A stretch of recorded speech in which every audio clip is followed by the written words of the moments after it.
লোকটি আবিষ্কার করল যে সে এক্সরে ভিশন ক্ষমতা লাভ করেছে। এই অতিপ্রাকৃত শক্তি পেয়ে সে যখন উল্লাস করছিল ঠিক তখনই সে জানতে পারল যে তার মা গুরুতর অসুস্থ। মায়ের চিকিৎসার জন্য দ্রুত টাকা জোগাড় করতে সে সাথে সাথে একটি লটারি দোকানে ছুটে গেল। সে তার এক্সরে ভিশন ব্যবহার করে অনেকগুলো লটারি টিকিট বাছাই করল। সে দ্রুত টিকিটগুলো ঘষে দেখল এবং সফলভাবে $1,00,000 জিতে নিল। কিন্তু এই টাকা তার মায়ের চিকিৎসার খরচের তুলনায় অনেক কম ছিল। এরপর সে উপার্জনের নতুন কোনো পথ খুঁজতে রাস্তায় বেরিয়ে পড়ল। হঠাৎ সে দেখল এক গুন্ডা এক বৃদ্ধকে হেনস্থা করছে। বৃদ্ধটিকে মাটিতে পড়ে যেতে দেখে লোকটি দ্রুত তাকে সাহায্য করতে এগিয়ে গেল। লোকটি পুলিশে কল করতে যাচ্ছে দেখে গুন্ডাটি সেখান থেকে পালিয়ে গেল।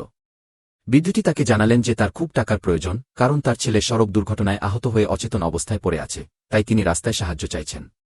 দয়ালু হওয়ার কারণে লোকটি বৃদ্ধকে সাহায্য করতে চাইল এবং বৃদ্ধের হাতে থাকা একটি ভাঙা বাটি $5,000 কিনে নিল।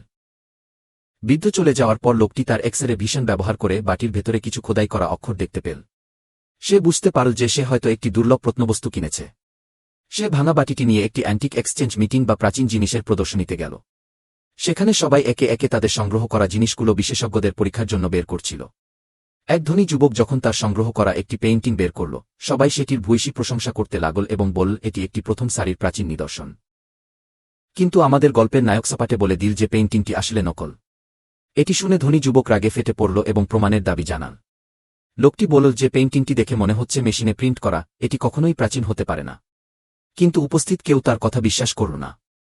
লোকটি তখন তার কেনা সেই ভাঙা বাটিটি বের করে সবাইকে বলল যে এটি আসল প্রাচীন নিদর্শন। তাকে বোকা ভেবে সবাই হাসাহাসি শুরু করল। তখন একজন বিশেষজ্ঞ এগিয়ে এলেন। তিনি ম্যাগনিফাইং গ্লাস দিয়ে পেইন্টিংটি নিখুঁতভাবে পরীক্ষা করলেন। দীর্ঘদিনের অভিজ্ঞতার উপর ভিত্তি করে তিনি সবাইকে জানালেন যে পেইন্টিংটি সত্যি একটি নকল জিনিস। এটি শুনে সবাই স্তম্ভিত হয়ে গেল।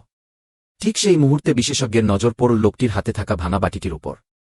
তিনি বাটিটি হাতে নিয়ে গভীরভাবে পরীক্ষা করলেন।